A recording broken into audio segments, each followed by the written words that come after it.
Hi everybody, welcome to Sunday Supper with Chris.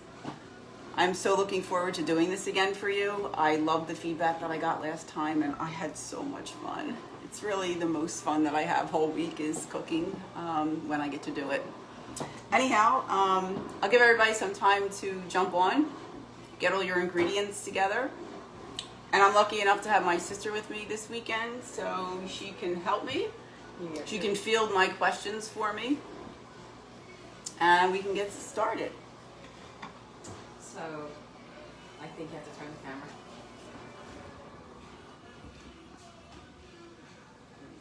Yes? You know? The second is still showing you that way. Oh, here you go. Here it is. Yep, perfect. Okay, well, I guess I can't do the camera sideways. Yeah, Well, unfortunately. tried to get a better view for you. Anyhow, I hope everybody was able to get all their ingredients that they needed. And I just do things a little bit differently than how I was, taught as a child. I don't use a ton of garlic in my food. And I try and make everything a little bit healthier than, we grew up when we were younger. But things have changed since then. Because boy, were they good. I remember Sunday suppers at my grandmother's house. And that's probably what made me decide to do a Sunday supper thing. I remember going there with my brothers and sisters. My parents would go food shopping, and they would leave us at Grandmom's house, and she would be making her meatballs in the big cast iron frying pan, and she'd be frying them up, and she'd make little teeny meatballs that we could eat, and she put little toothpicks in them. Who knew they were hors d'oeuvres back then? But for her, it was just so much fun.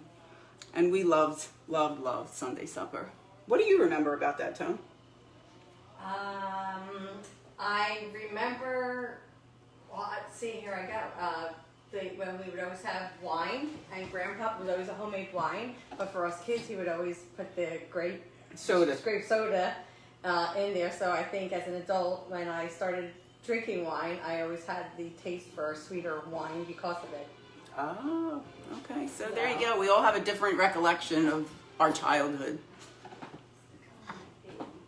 Well, the first thing I'd probably want to do today is start with the gravy. I call it gravy. You can call it sauce. I was raised calling it gravy. I use onions. That's my staple. I use an 8-quart stock pot. You can use whatever size you want. I'll just get what I'm using. Good old Farberware. My first pots and pans from when I moved out of my parents' house. Still going strong. And then the first thing I'm going to do is start, if everybody's on and we think we're ready, or I can give everybody a little bit more time. If I get some feedback, at least I have somebody that is watching my comments today.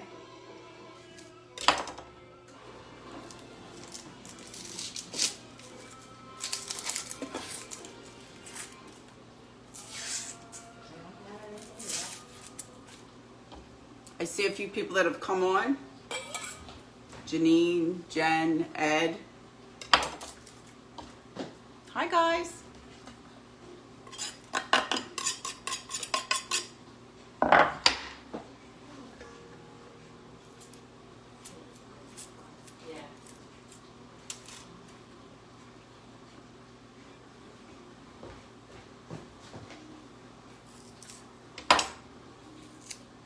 How many people put garlic in their sauce when they make it?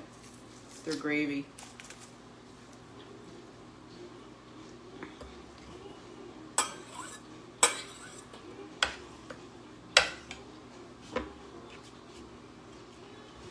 Well, the first thing I'm going to start with is cutting the onion. Can you see me cutting the onion?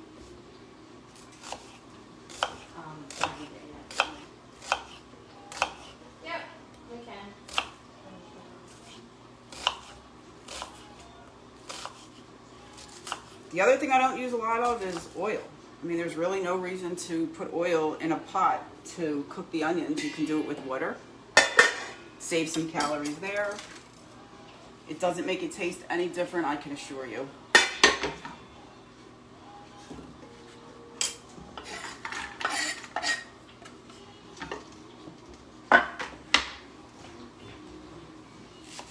hardest part is I'm so used to just eyeing things that when I had to come with exactly what I put into a recipe, that was a little difficult for me.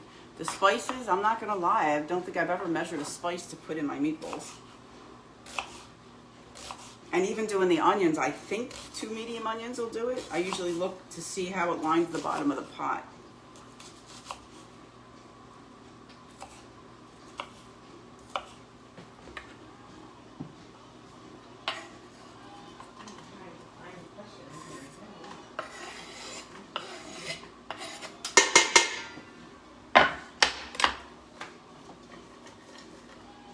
So I kind of look at the bottom and it's not quite filling the bottom, so I know I need more onion. I think I may have guessed it correctly. It's all going to depend on what you think is a medium-sized onion and what's a small onion, so.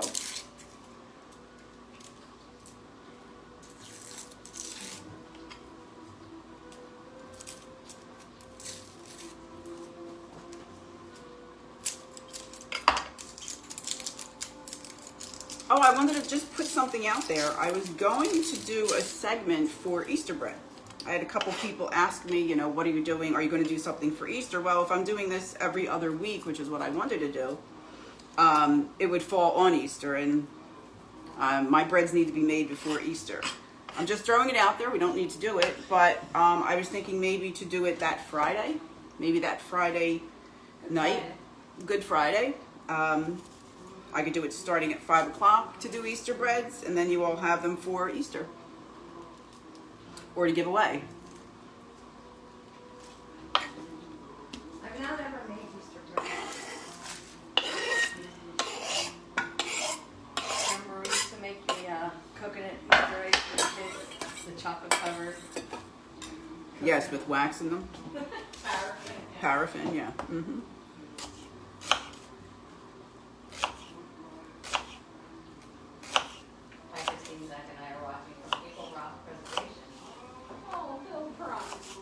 Aw.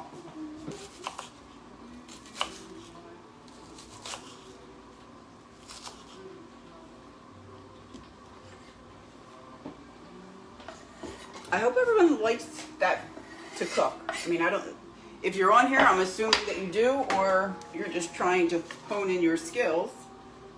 It's really the love of it that is, I don't know, it's like nothing else. See, I'm gonna say that I think I have enough onion. Maybe I'll do the rest of this one. But then you have to really cook it down.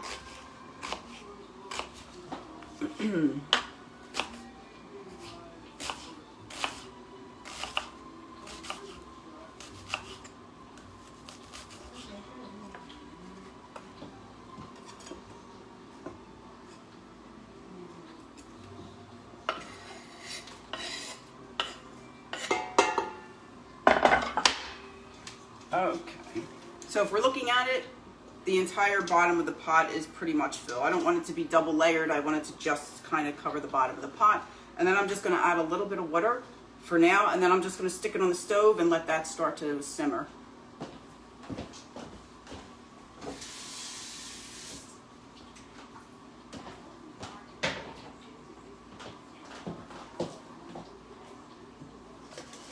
Well, that's on. Does everybody have their tomatoes that they were going to use? I have 2 cans of crushed and 2 cans of whole plum tomatoes.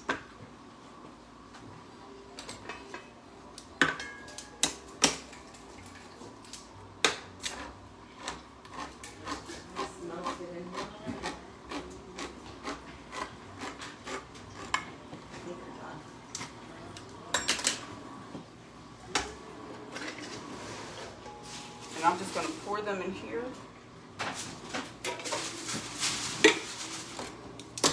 I do the plums first. And it's funny because I learned this from years ago. I worked at a restaurant, and this is the way they made their gravy. It was different than the way I was taught, but I thought, well, I kind of liked the way it tasted. So I actually adopted that So I don't remember. into the way I made my sauce from there on forward. So I just put the plum tomatoes in here, and what I do is actually squeeze them with my hands, which I don't know why I wore a white shirt today. I don't think I was thinking, but that's why I use a big enough bowl so that when I'm doing it, see, almost like a rough chop of the onion, not of the onion, of the tomato. So you have some really, chunkier pieces in there. Kids will love to do this. I'm sure they'd have it all over them, but if you have children and they like to get involved in cooking, this would be fun for them.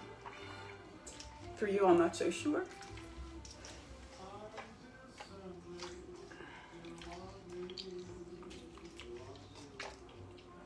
Now, if you don't want to do it this way, the other way that I do it is once I have everything in the pot and it's pretty much cooked for a couple hours, I'll just get the blender, the hand blender, and stick it in there and just quickly blend it. And it'll do the same exact thing. And if this is too thick, if I feel like it's too chunky, then I'll do the same. I'll do that anyhow, but at least this gets it started. Ugh. And I'll be back.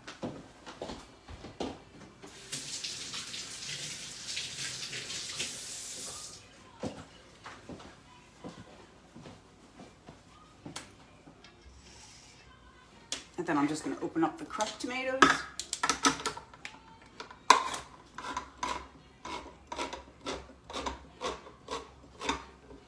And let's not forget to watch the onions on the stove.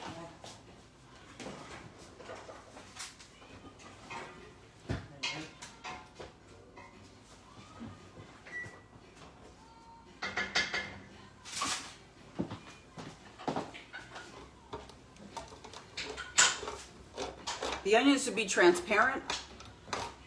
That's what we're going for.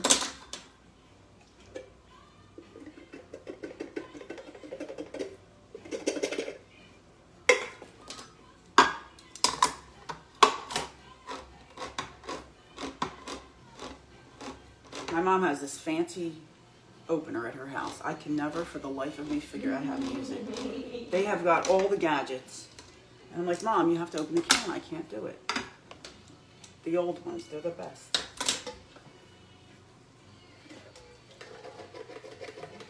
Now the only thing that I'll add to this is a little bit of fresh basil. I always have a plant in the kitchen, and I'll add that to this just to give it a little more basil taste.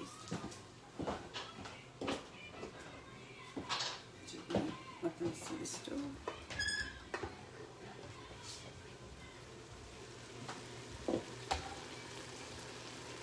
I don't know if you can see in the pot. Can you see in the pot? Look at that. Like,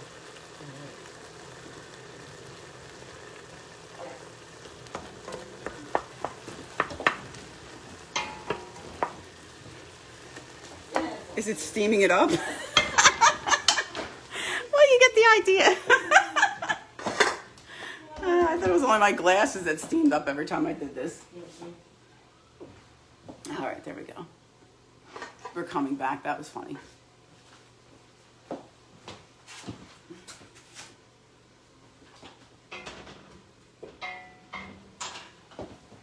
And you just want the onions just to be transparent and a little bit soft when you're touching them with the spatula or with the wooden spoon. Wooden spoons, now they bring back a good memory or bad, depending on how you grew up. So much for Dyfus in those days. We all knew what the wooden spoon was. And then when those were broken enough, we got the metal spoon. But you know what? We all turned out fine. We never had to call Dyfus on our parents. And we I think we all needed that every now and then. I'm the oldest of 6, so I honestly don't know how my parents did it. yeah. I really don't. I did not follow in their footsteps, I could assure you of that. So that should be probably, that's going to go just a little bit more.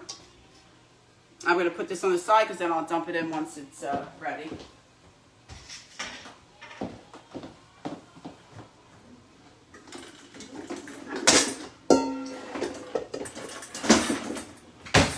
And then I'm going to get my bowl out to start my meatballs. Is everyone following along? Am I going too fast? I'm trying to do a little bit slower. Which is really trying, making her crazy.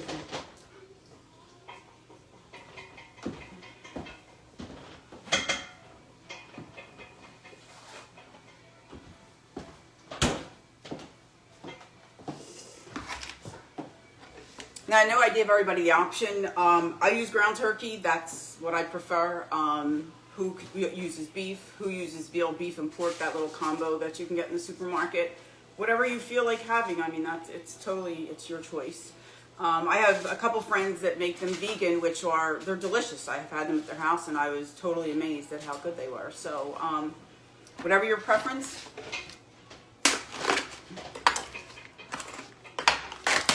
The first thing I'm going to do is dump the turkey.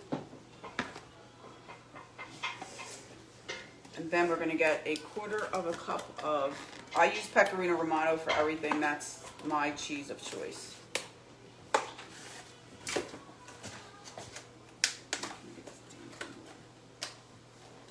I do as well. I like the pecorino romano. I remember as a kid, we always had the locatelli, the chunk of it, and we'd grate it fresh right on top of Yep. the pasta. So I'm just going to add a 1/4 cup. And then instead of breadcrumbs, which everyone uses breadcrumbs, once I had to start eating gluten-free, my mom looked for ways to make sure that I could have meatballs, and this is what she did. I have a little baby food processor here. I'm just going to put that in there.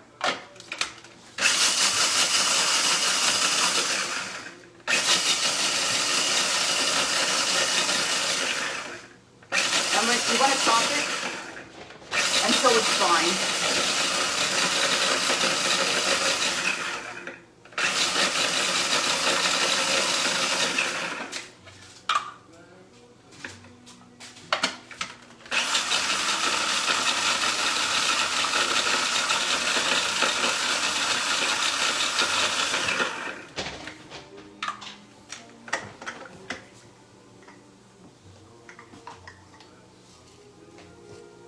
I mean, for the most part, it'll be as fine as your little chopper will make it. Trust me, you're not going to think you're eating oatmeal. It's really quite good. And then 1 egg. I've learned my lesson the hard way. I don't crack eggs over the food I'm trying to make anymore. I put them in something else. In case a little shell gets in.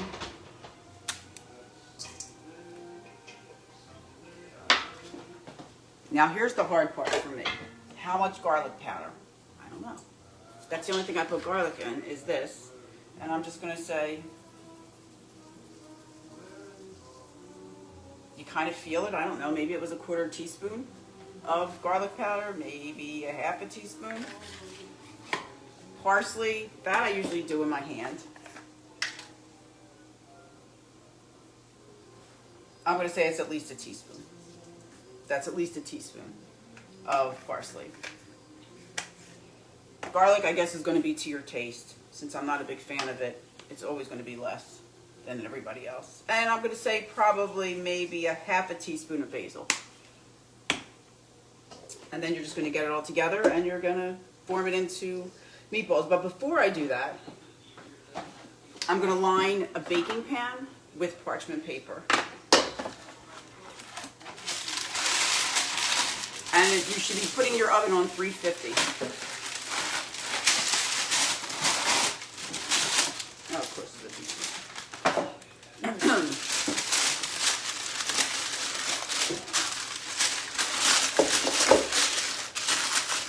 Check your onions, make sure they're still fine. I have a feeling that we're ready to put the tomatoes in. Put the tomato in.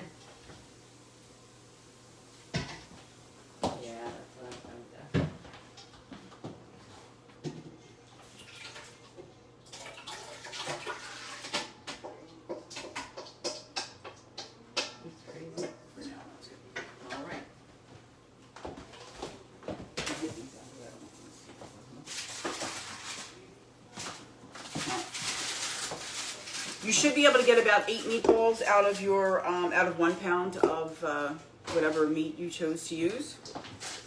And then you're just gonna start mixing it with your hands. I guess you could put it in a, you know, with a mixer. I don't know. I've never done that. I've always done it with my hands.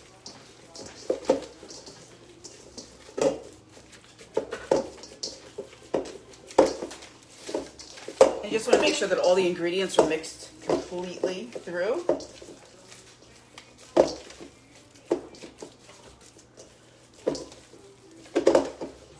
Crazy how different like your And if you don't like the you don't like using oatmeal, I mean, obviously use your breadcrumbs. I can't imagine that you need more than the 1/4 cup for 1 pound. And then I bake them in the oven. I don't fry anything.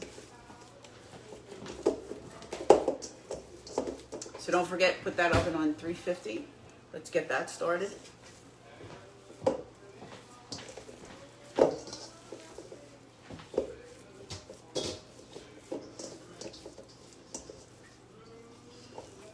And we're about ready to make them. They're completely mixed.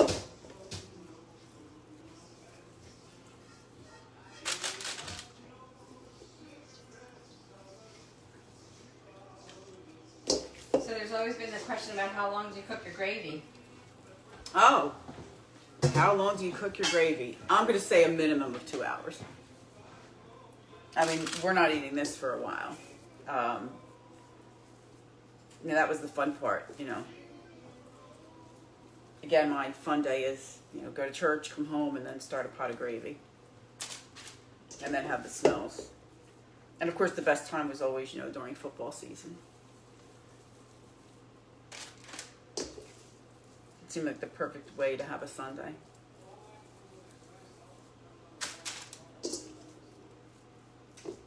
Oh, it looks like I'm going to get more than 8 out of this. Okay. Yeah, 12 usually. Depends on how big, that's the other thing. Yeah, exactly. It's going to depend on how big you make them. Oh. This will be the one I taste test. There's always one little extra small one in there.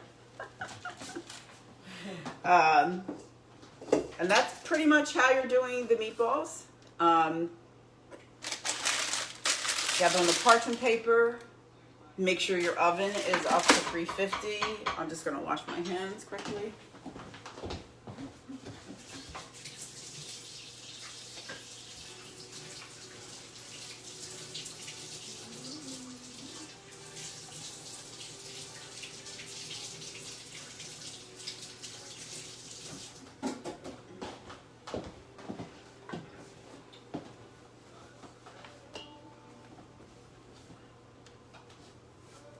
Did anyone answer about the Easter bread?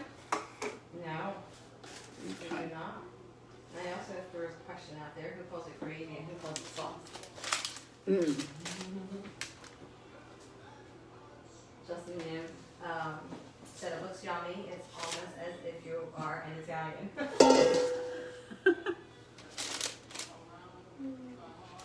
You just have to see if your oven is up to temperature. Mine is, because I already made batches of meatballs.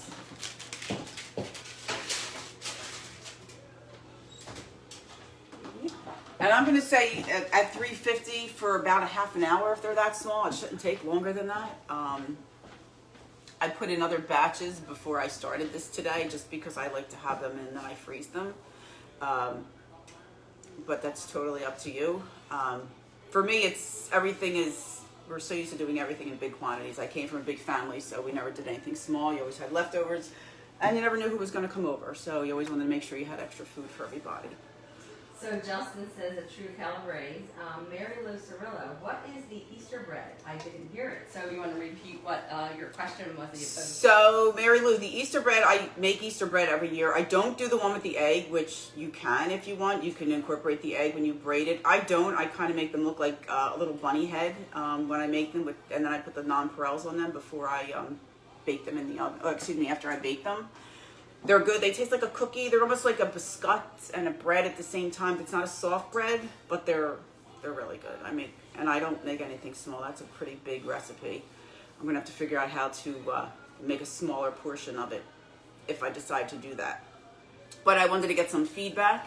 Maybe I just do that, and then you can watch it anytime. So I may do that way before Easter, and then if somebody wants to go on, they can go on and just check it out. That may be a way to have you look at it. That's a good Because you're idea. going to want to have the Easter bread, well, if you want to have the Easter bread by Easter Sunday.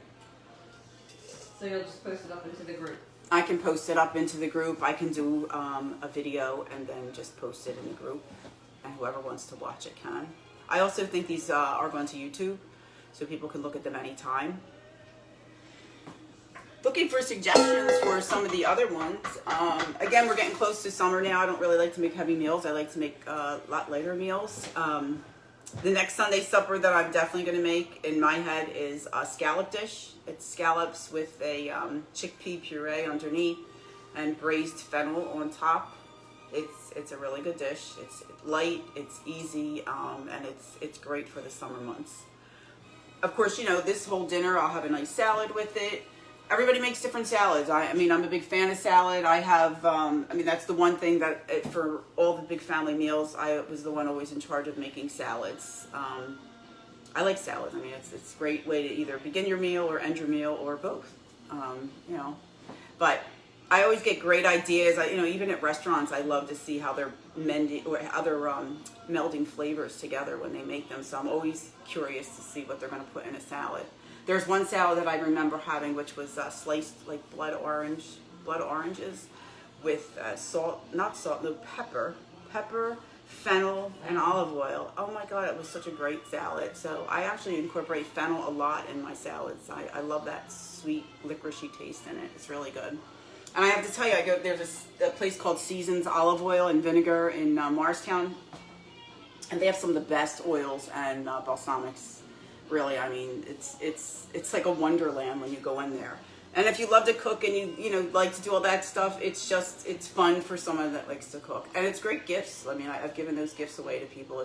They're nice gifts to get.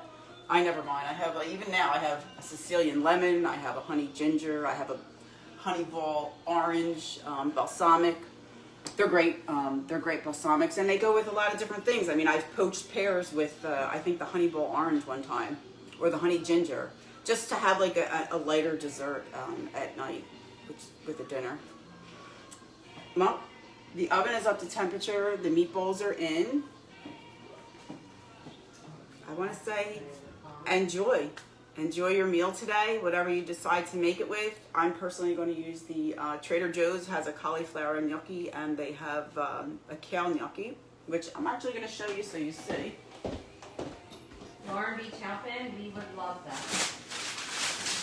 So, yeah. So Trader Joe's makes a kale gnocchi, and they also make a cauliflower gnocchi. So for me, it's just, the whole bag is only 470 calories, which I could pretty much eat myself. And then the plain one is 330 calories if you ate the whole thing. They're made with cassava flour, potato starch, extra virgin olive oil, and sea salt. And this one, the only extra ingredient is chickpea flour and obviously kale. I'm going to mix them together. I have 3 bags. And that's going to be dinner for tonight, nice and light. And I love doing this, guys. I hope you can join me for another Sunday supper. And if you have anything that you want to put in there, just go in the chat box. If you have a suggestion on what I can make, I'll be happy to do that. Thank you. Enjoy.